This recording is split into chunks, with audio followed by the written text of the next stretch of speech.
Tina, thank you so much for joining me. My pleasure. I really wanted this opportunity to talk, just kind of do a quick hit here. While we're kind of in the home stretch of the holidays, Christmas is what, 10 days away? Something like Yes, that. We're right nine there. officially.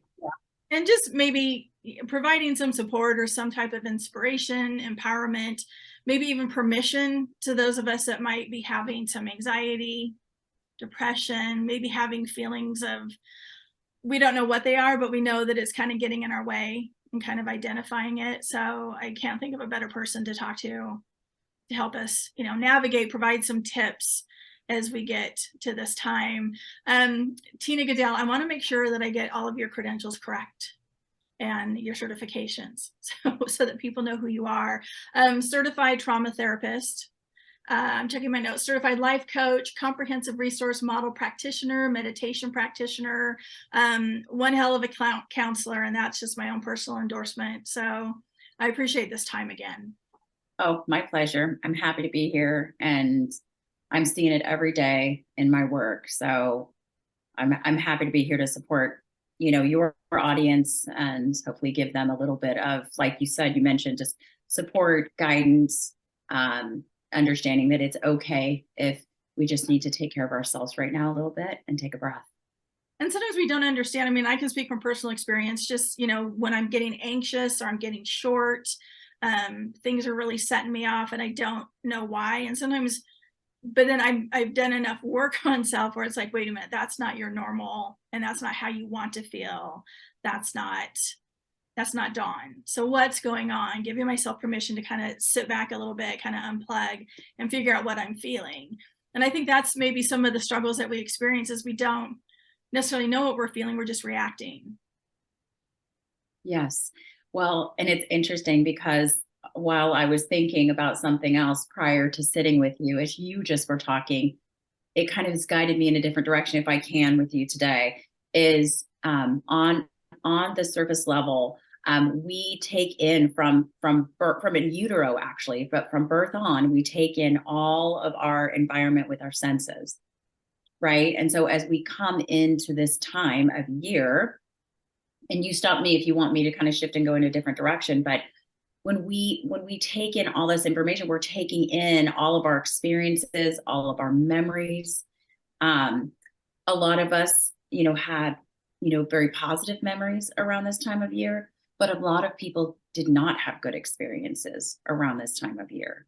And so there's that piece. And then even if we, I want to say this carefully, like even if we didn't have those positive even if we had positive experiences around this time of year, maybe we had different and negative experiences with our family members growing up. So we're reintroduced to those family members around this time of year. We're reintroduced to also the stress that goes along with the holidays. So a lot of people will get triggered this time of year for both of those reasons, if that makes sense.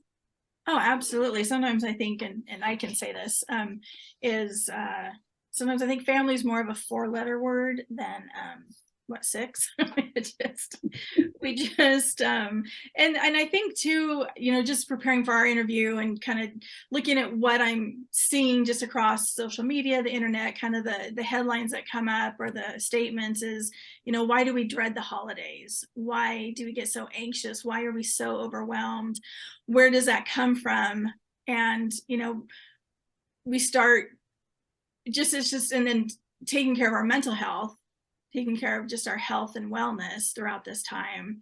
So why do we get, and I think you just answered it, and we talk about just all these things that are coming out that we don't realize is there. Yeah. Well, and not to mention what you just said, like there's also kind of a societal pressure around the holidays. Mm-hmm. So, what you and I were just talking about was, the memories that we hold around the holidays, the memories that we hold around friend and family members from our past. But then you're also rolling in this societal pressure that we feel this, especially like, and I tend to find like in women versus men, we've got this perfectionistic society, and in general with women, we're now in the workforce, we're still moms, and then Christmas just has to be magical and perfect. And Well, so and then going on to, okay, here's another, when we talk about society, all you have to do is go to Instagram or Facebook, and you yeah, see all of these gorgeous photos of these beautifully decorated homes or all this family yeah. stuff. And Mhm. it's, Media. Mhm. yeah. And what that makes you, you're like, wait a minute, what's wrong with me? How come my house doesn't look like this? My family doesn't look like this, and trying to be okay with that because of that, those images that we see too. And I see that in so much in the interviews that I do, how much social media has contributed in not necessarily a positive way to our Yes. mental health. And I think we all can Right. understand that. Absolutely. And for you and I, both being women in our 50s, like when you and I were growing up, we didn't have social media, right? So just as we have grown up and we have become women, all the things I was just discussing in the workforce, um, in addition to being moms and trying to make everything perfect, it's what you just said. We have the additional pressure of not just like you and I had a magazine, maybe magazines and TV. And now Jason we've Penny got catalog. exactly with that. But we have this additional pressure. And it's just not living in reality, actually. It's not living in the moment, in the now, and what we're all able to take on and do. And I think that that is a huge contributing factor to what you kind of started our time with, which is that additional increase in what we would describe as anxiety and depression this time of year.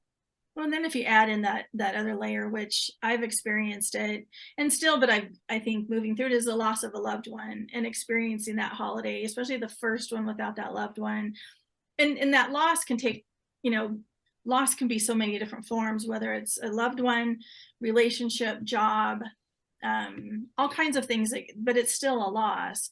But a dear friend of mine just lost her father a week or so ago, and it brought up a lot of, as I'm trying to support her and providing my wisdom of being in that path before, it still brought up my own grief and reopened some of my stuff that my father passed away over 20 years ago. So just for those that are going through that, and I didn't expect that. I'm just trying to provide support to a friend, but then my own stuff came up, and which is okay. I mean, and it's reasonable that that would happen. So that in and of itself is a whole new journey for people too. Absolutely. And as I was mentioning a little bit earlier, like we take these snapshots in time.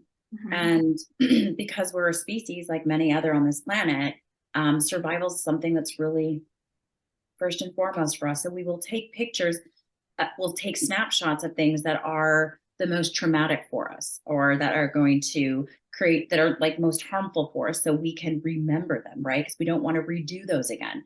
But somehow, when something comes up like that, like you're saying, probably for those first few years after you lost your dad, you were feeling feelings around that.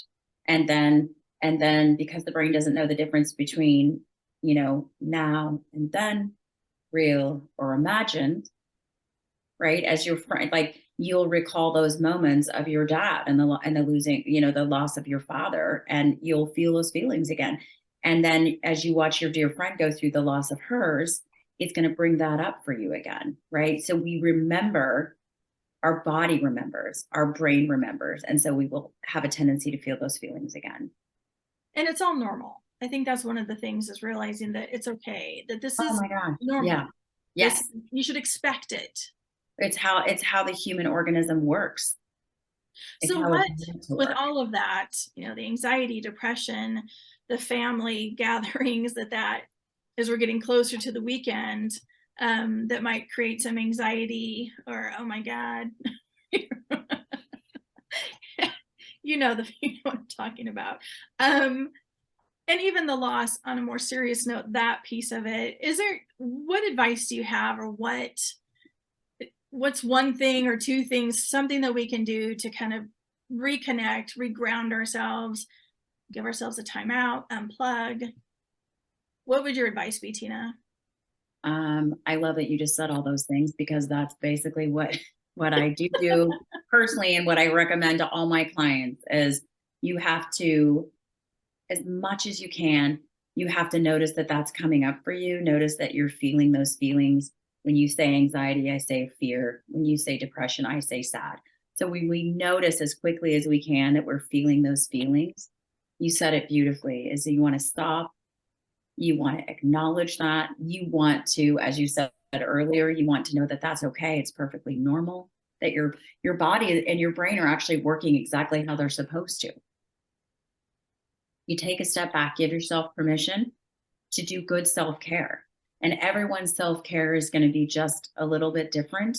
For me personally, I'm a huge I meditate. Along with that, I'm a huge, I do a lot of breathing along with that meditation. You know me, so you know me a long time. I also exercise.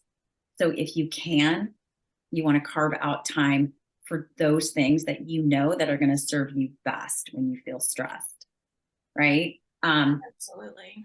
The biggest thing too that I'll tell people like this almost have, it's not panic, but like, okay, I'm feeling these feelings and I don't quite know what to do. I'll tell people all the time, just get up, excuse yourself, and go into another room. Sometimes just moving our bodies and getting our bodies, and then therefore our brains, in a different environment, it tends to calm the brain down a bit. It's kind of a quick pivot, just especially right now when our temperatures, like right now, it's like 10 degrees outside. If you need a pivot, just step outside without your coat. Your brain can be like, whoa. But even positive, even sometimes the happy, even if it is the most Norman Rockwell family Christmas, Yes. everybody's great, there's still stress there. It's Even a lot. It is a lot. And I think just providing this little support that you have always provided me, sharing that, and just knowing what we're all going through, and that you're not alone, and that it's okay to have those feelings, and to honor yourself and provide and reach out and talk to somebody. Share your feelings. You don't have to keep it all inside. Absolutely not. Let people support you. Let them help you get through it. As we say, let's get through the holidays. And it's about this time that we start saying, God, where are we at? Is it time? Isn't it over yet? Yeah. When I start packing stuff away, this would be great. But well, Tina, I appreciate this. And if people wanted to reach out to you, where can we send them? Well, my website is it's tinagoodell.com. And so I would suggest getting onto my website. All of my information is on there. And feel free to, even if you're you just need, whether it's me or you need like a referral. I'm over here in the Portland area, but I need referrals elsewhere. If it's not me or it's someone else, we can get you in touch with the help that you need. I know I'm obviously speaking to your audience right now, but you're not alone. These times are stressful for people, and reach out. So tinagoodell.com, all my contact information is on there. Reach out to me, and either I'll connect with you or I'll connect you with someone that might work. Well, Tina, I really appreciate it. And I will be bringing you back. So just be penciling me in here and there. I would be happy to. Anytime. Well, again, I appreciate it. Merry Christmas. Merry Christmas and Happy New Year. Happy holidays, everyone.